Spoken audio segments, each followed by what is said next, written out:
నిన్న నేను ఒక వీడియో అప్లోడ్ చేశాను సంక్రాంతి సెలబ్రేషన్స్ కోసం అని మేము పరేడ్ గ్రౌండ్స్కి వెళ్ళామని చెప్పి అక్కడ ఫుడ్ కోర్ట్స్ ఉన్నాయి అని చెప్పాను. కానీ మేము ఏం ట్రై చేసామని చెప్పి మాత్రం వీడియోలో అప్లోడ్ చేయలేదు. మేమేం ట్రై చేసాము అంటే బొంగులో చికెన్ ట్రై చేసాము. ఇంతవరకు బొంగులో చికెన్ ఎంతమంది ట్రై చేశారు, మీకు ఎలా అనిపించిందో కామెంట్ చేయండి.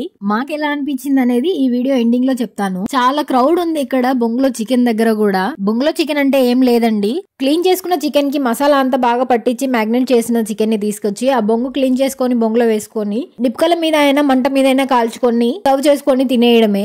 అదే బొంగులో చికెన్. మాకైతే బొంగులో చికెన్ 150 చార్జ్ చేశారు. బయట ఎంత ఉంటుందని నాకు అంత ఐడియా లేదు, మీకేమైనా తెలుసుంటే కామెంట్ చేయండి. ఆ 150కి వచ్చిన క్వాంటిటీ చూస్తే షాక్ అవుతారు. నాకైతే ఓవర్ అనిపించింది 150కి ఆ క్వాంటిటీ. అండ్ టేస్ట్ విషయంకి వస్తే మా అన్నయ్య చెప్తారు ఎలా ఉంది అని చెప్పి తినేసి ఇప్పుడే అలా బొంగులో నుంచి తీసి ఇలా మా ప్లేట్ లో వేసి ఇచ్చారు. చాలా వేడిగా ఉంది. ఇక్కడ మా అన్నయ్య చెయ్యి కాలిపోతుంది కూడా. మా అన్నయ్య తిని టేస్ట్ చెప్పేలోగా నా ఛానల్ ఎవరైనా సబ్స్క్రైబ్ చేసుకోకపోతే సబ్స్క్రైబ్ చేసుకుని నా వీడియోకి ఒక చిన్న లైక్ చేయండి. టేస్ట్ అయితే చాలా బాగుంది.